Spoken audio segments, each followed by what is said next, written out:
Welcome back to the Triple Threat Podcast. My name is Ishan Chef. Alongside me is William and Ishan. And today, we'll be kind of talking about the NFL, but we're going to be going over the two college football semifinal games, Ohio State versus Clemson and Alabama versus Notre Dame. So before we get into it, be sure to subscribe. We have a lot more NFL and NBA content coming up. And we've just now opened a Patreon, right? So yes, we have. Hopefully, be sure to check out that link in the description. I think we'll do something for our very first patron. So if you really like the channel, if you like the content, please be sure to check out the Patreon. We'll be putting some exclusive content on there and doing some giveaways through there too. It's just the best way to support the channel overall. And I think our goal is to do eventually Patreon only once a month breaks for them. They get all the cards. Just a little thank you for the people that support the channel. So I'll put the link down below. Please check that out.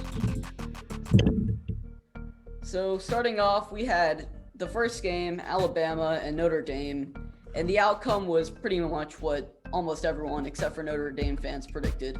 Alabama came out, their offense was strong as ever. Devonta Smith had an amazing game, and they came out and beat Notre Dame in a pretty dominant fashion. So my question, just looking at Devonta Smith as a whole and from the season, do you think it's justified for a team to take Smith over a guy like Ja'Marr Chase, who was the established number one receiver in college football before he took the season off? I think that there's an argument to be made, but personally, I think that Ja'Marr has solidified himself as the best receiver in this draft class. A couple of things that I want to point out about Devonta Smith is that although his stats are, I was trying to people this last season that he was the second best receiver on that team, if not the best receiver on that team last season when I did the analysis of Tua. I mean, he popped off the tape. He's incredible. But in this game in particular, I don't want to lump this whole thing. He has been ridiculous this whole season. But a lot of his stats this season were off a lot of yards after the catch stuff, and it wasn't even the impressive Brandon Ayuk stuff. It was there's just no one here. Let me just run down the field while there's no one here to tackle me. Which is a lot of Notre Dame, just poor discipline with their alignment, with their defensive rotations overall. At the first pass, he had a mismatch, and it was a screen pass. They had a man advantage. They had two good blocks. He's able to run down the sideline and get a touchdown. On his second touchdown, I think it was a slam right over the middle, got in front of his man. He wasn't really trailing him that hard. Boom, burst of speed, just ran down the field for an easy touchdown. And then this last one wasn't impressive as it come back around the end zone. It was an impressive touchdown. But I think you have to look at what Ja'Marr did last season. Ja'Marr is better than Justin Jefferson, and that was unquestionable. And Justin Jefferson is already a top 10 receiver in this league.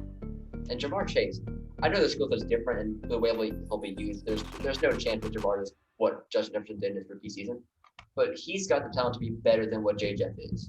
And I just think that's unquestionable. You have to look at what J. Jeff's done and what Ja'Marr was in college and how incredible he was.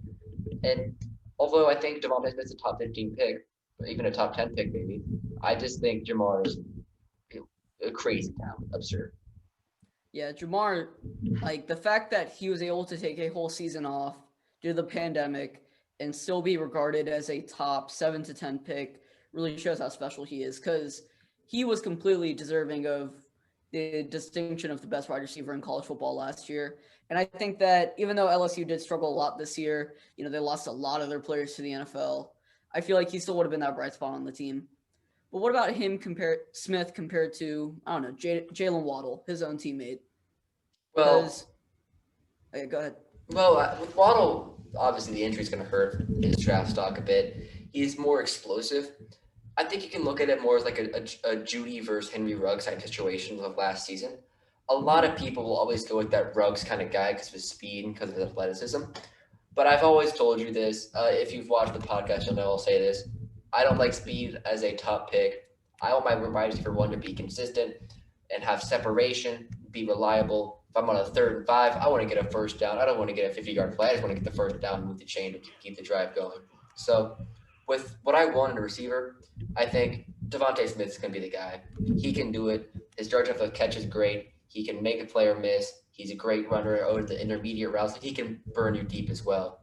He's a more versatile package than I think Waddle is.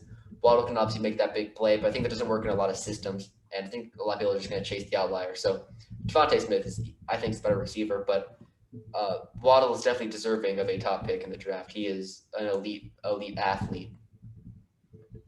Yeah. So, any other thoughts on Notre Dame versus Alabama? We've talked a lot about the receivers, but what about Mac Jones? His performance. Do you think that what do you think he is, and how good do you think he is relative to the other top quarterbacks in college football? Well, it's always hard to judge these top quarterbacks from really elite programs because they have such a talent advantage over some players. And you look what Mac Jones has done; it's just as impressive what Tua has done in this system. And look at this last night: 83% passing, 300 yards, 210 passer rating, just incredible stuff. 4 TDs, no picks. He's a really accurate passer. You look at that Devonta Smith touchdown, throw with anticipation, threw with confidence and accuracy, place that where only his receiver could get it. I mean, he makes a lot of good and accurate throws, and the accuracy is something that you can look at and go, yeah, that's not a talent thing. Even though there is separation, he do with anticipation there. He is a really good player. But you saw last season, I mean, Tua can do something just special. I don't think he's a Tua type player, but there's a lot of good running quarterbacks in this draft class, and he looked much better than Ian Book did. But one thing I did want to mention is that Bama's cornerbacks were smothering. They were elite in coverage. Patrick Surtain and company really held the fort down. They were really impressive overall. And then I think that one thing that makes Mac Jones' job so easy as a quarterback is what Najee Harris can do in the backfield. He is an incredible runner. He is a first-round running back, and that is something that's really rare to see someone like me who's more analytic-based. I mean, I'm not one of those guys who are like, oh, don't take a running back until like the 4th round because you can get value there. I'm like, no, get a good running back if you can. Running backs have a lot of value on the team. And you guys one of the best running backs in the league. Chubb, Cook, Kamara, 2nd, 3rd round picks. I mean, that's where you're going to get your best hits. So what Najee Harris has done is he's been explosive. He has been able to bulldoze people. He opens up so much in the passing game. And then one thing you want to look at is what that does to a defense. I think there's one play where I noticed just the entire run commit that happened, where the entire all the linebackers came up. They had a play action pass. There was literally not a soul in the middle of the field. Not a soul. Easy pass, Mac Jones over the middle. I forget who it was to. It might have been it wasn't Billingsley. I think it might have been it might have been Devonta Smith. Mechie. But it was just wide open in the middle of the field. It was just crazy. So he opens up so much in the field, and then that offensive line they have was just incredible. They opened up so much room in the run game. Like there are some times where he just doesn't even get touched. Like you look at that hurdle play he had, he wasn't touched until 60 yards down the field. Yeah, that was like he went full over that guy. And then I think in the Ohio State game, I think Trey Sermon tried to do the same thing. He got over the guy, but he didn't stay in bounds. So it was impressive, but it wasn't just like, dude, he just cleared that guy and kept running. Yeah, that's one of the few times I've ever seen a hurdle play be executed, and then a player can still run, 20, 30 yards down the line. That was just really impressive. Yeah, usually you see the hurdle play, you're like, oh, you get 4 extra yards, good job. But if you can stay on your feet and keep going, that's going on SportsCenter top 10. So one thing I didn't like Notre Dame's defense, there was one look in the end zone. I think it was the Billingsley touchdown where they had one high safety. They just got absolutely toasted. They didn't rotate at all, and Billingsley just came wide open. No one followed him. Wide open in the left side of the end zone. Just not good secondary discipline. They're playing zone defense, or they're playing a little bit of a man, I think. The guy covering, I think it was Devontae. 2 guys followed him. That cleared out the entire left side. Billingsley came over. The safety followed Devontae. There's just no one on that side of the field. So I think it was just poor discipline by Notre Dame. They had too much they had to handle. Najee and Devonta Smith are just too much for any defense to handle. Just incredible offensive firepower they have. And I'm looking forward to this final. So let's just get into the next game, I think. Yeah, the next game, while it was a blowout in its own right, was a little bit more fun to see because it was an upset. We all knew that Alabama was coming out with it up there, but I think Dabo Swinney got a taste of his own medicine, to say the least. If Ohio State's the 11th best team, is Clemson like 18th? 19th. The way they got beat, they'd be out of the top 25. Yeah, that was a blowout between arguably the top two picks in this year's draft. I know Fields outperformed Lawrence by a pretty large margin, but I do you agree with people saying that Fields should be the number one pick going to Jacksonville? Because I still think that Trevor Lawrence has solidified himself as that number one prospect. I've been trying to find a reason to have Trevor Lawrence outside my number one spot, and I'd have to do a lot more film analysis to do so. But if you wanted to make a gut decision of that one game, they're not wrong. Field was the better quarterback that game, but you have to look at the body of work they've had. And I think it's crazy to say, but Justin Fields is half as experienced as Trevor Lawrence is. Trevor Lawrence had 3 years of college. He's got 1.5. I mean, Yeah. that's just crazy to think about how inexperienced or how much more experience Trevor Lawrence has at such a young age. I mean, he's been playing quarterback in the college football for ages. He is a generational talent. At least that's what everyone says. He's just got great arm strength. Look at that first throw to the side of the field. I mean, under pressure, falling back, he just delivers an absolute strike where only his receiver can get the ball. Like, falling back, that's pure arm strength, chucks it 50 yards down the field. That was a throw that was just incredibly impressive. And I think you have to look at that and be, dang, he's showing what he can do. He is a great player. I probably still have him at number one, but I've been looking for a reason to have someone else at one. I don't know if Fields is going to be my guy. I was kind of looking more towards Zach Wilson to put my one spot, but Yeah. we'll see when I do the film analysis at this point. But until I do that, it's got to be still Lawrence at one. Yeah, to be honest with you, I'm praying Lawrence at one, and I'm kind of mad that Fields had such a great game.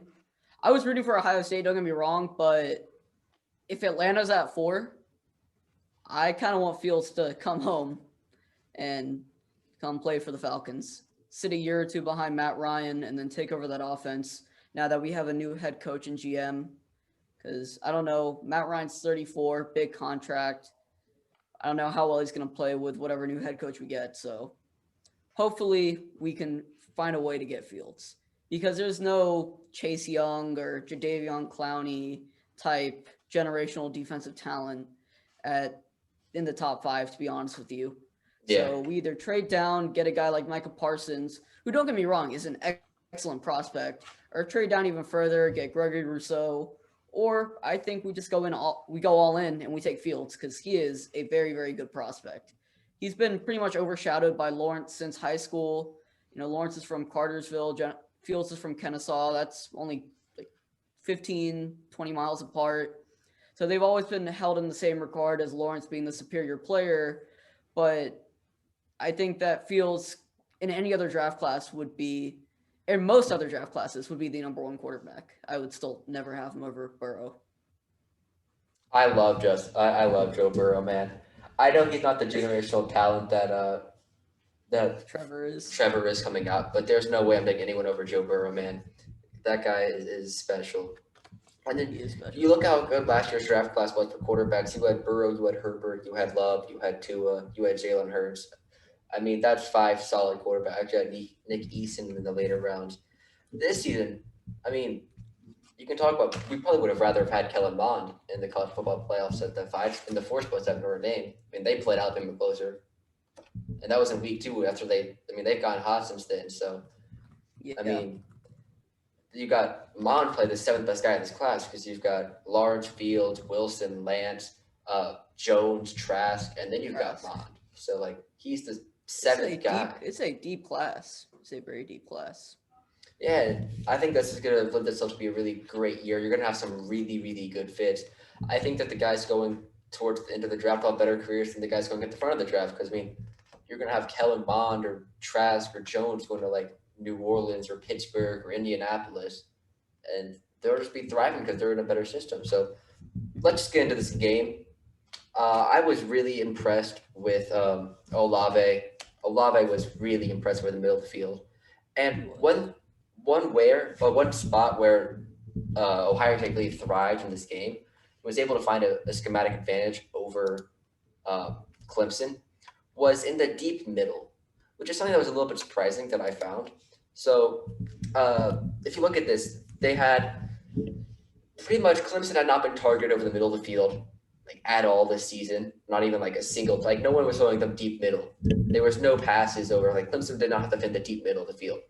Ohio State had 4 plays over the middle, 3 touchdowns, 4 catches on 4 attempts, deep middle. I mean, Justin Fields really exemplified that deep throwing accuracy, that rope he had. I mean, those were Russell Wilson parabolic passes. Like they were great. They were beautiful. They were on target, all arm strength. Like he made some really, really impressive though. There was like at least 4 or 5. I think there was 5 deep passes where you just go, wow, that was a special throw. And I know everyone's going to talk about the injury, but man, that was some gritty performance that Fields had. Like that hit he took.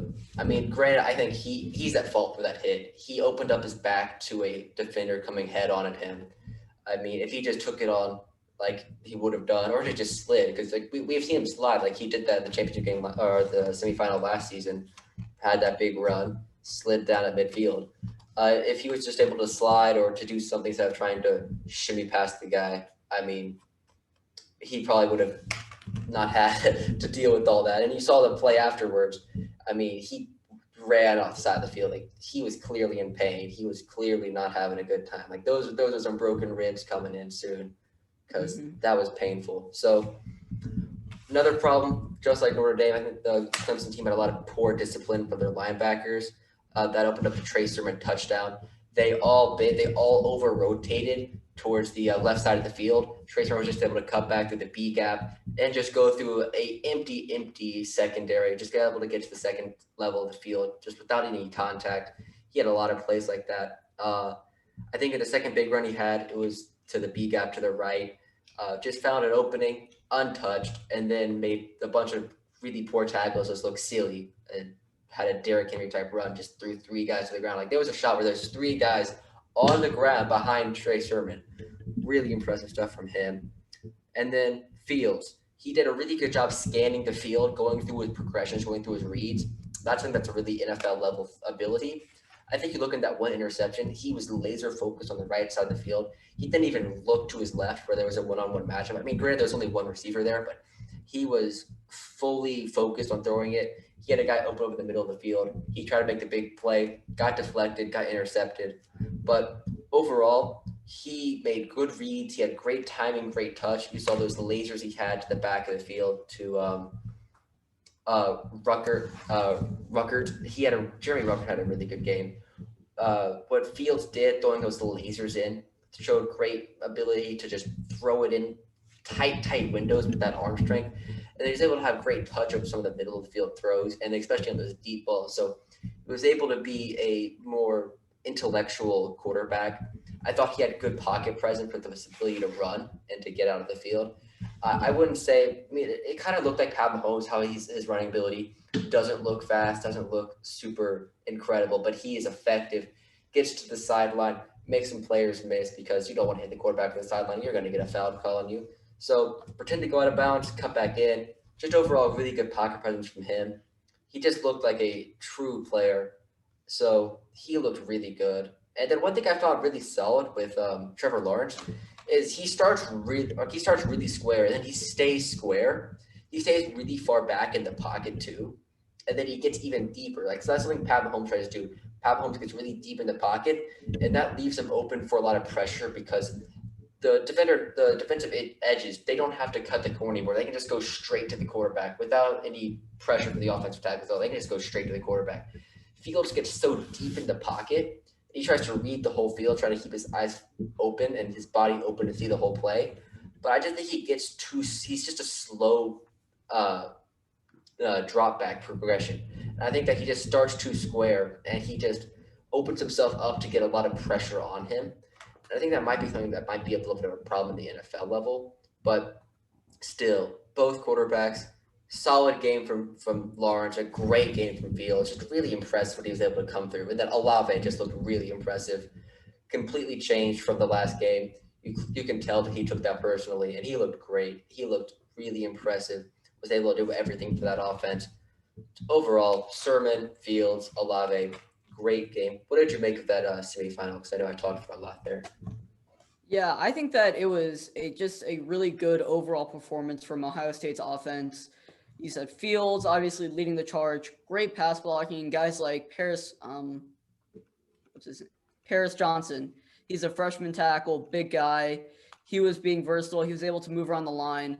And then Wyatt Davis, who has been projected as a first-round pick for the majority of the year, he really played well too on the interior. And then, Olave, Sermon, they really broke out.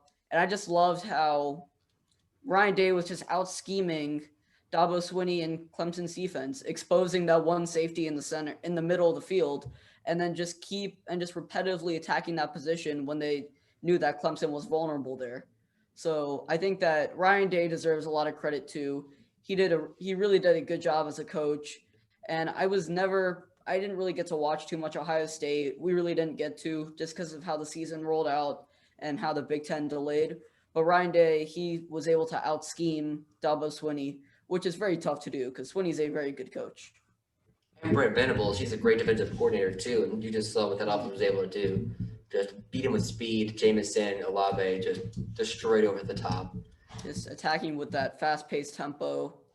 So I think that worked out pretty well for Ohio State. Yeah, there were four top receivers. All were averaging over 20 yards a catch. I mean, Rucker was the only one. He was at 18.3, but overall, I mean, just dominant, just really, really impressive. 257 passer rating for him. I mean, you can't ask for a better performance. He had everything: the grit, the talent, the arm strength, the touchdowns, the stats. I mean, just a perfect game for him. I think that's the game he's been looking for. He got a couple critics after that Northwestern game, but he showed the mentality to be a great NFL quarterback, and that's probably one of the best traits that you can have. You look at some of the best guys in the NFL, they've got the mentality, they've got the ability to work, to want to be better, just to nonstop grit. Like Drew Brees walks through the game 20 million times in his head before the game. Same with Tom Brady, same with Rodgers.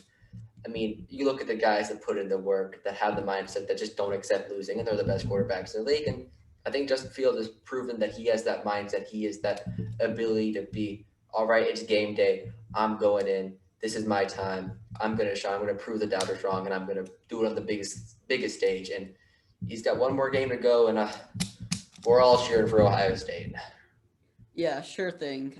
I'm kind of tired of seeing Alabama win all the time. I know last season was a nice, refreshing break, but this Alabama offense looks very, very strong.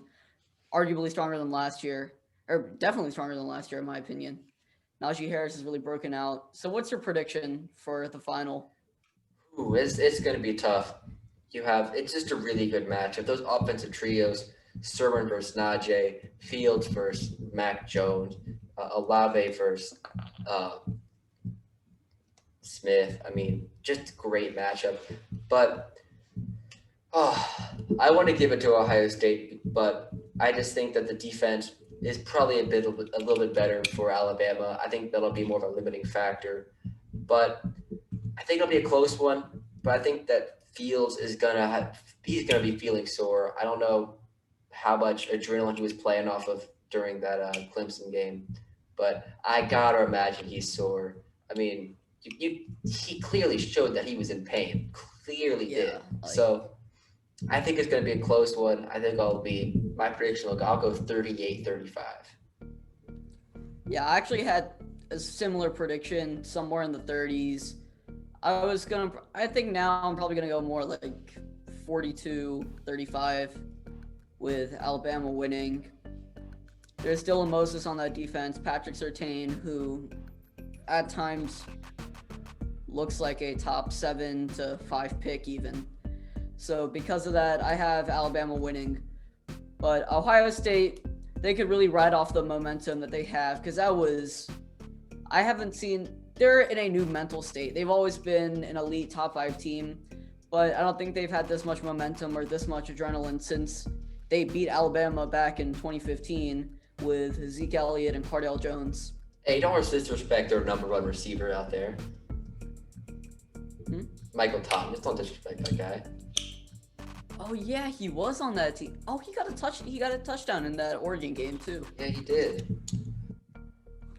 So the finals on the 11th, so not 2 days from now, Monday, but the week after. So 9 to 10 days as of right now of preparation for both teams. hopefully for Fields, a lot of that is recovery, and they diagnose something and get it figured out, because if Ohio State is without their engine, then they could be in some serious trouble. I mean, Fields will be out there if he's playing on like 2 ribs. I mean, he'll be out there.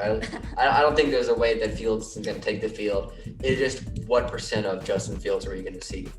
Yeah, he could do what like Jordy Nelson did a long time ago and go with the flak jacket. I mean, Drew Brees rocked with the flak jacket for a couple of weeks. Yeah, too. Yeah. So our predictions: we both have Alabama winning the national title. Surprise, surprise. They've been on a roll, but I think Ohio State can still keep it close.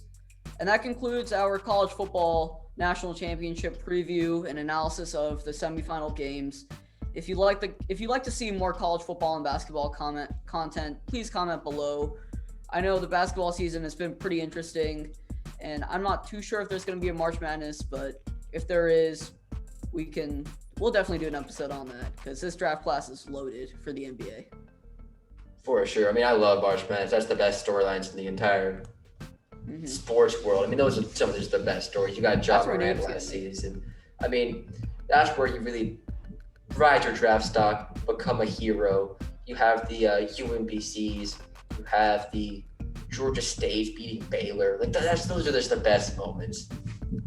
Yeah, those really are. I love March Madness. I think it's going to be in Indianapolis. They're going to keep it all in one city. I'm not sure how sustainable that is, having 64 college basketball teams in Indianapolis, which is not that big of a city. Yeah. So I'm excited to see how that works. But that concludes our episode. Be sure to like, subscribe, comment, and check out the Patreon. We'll be posting on there pretty soon.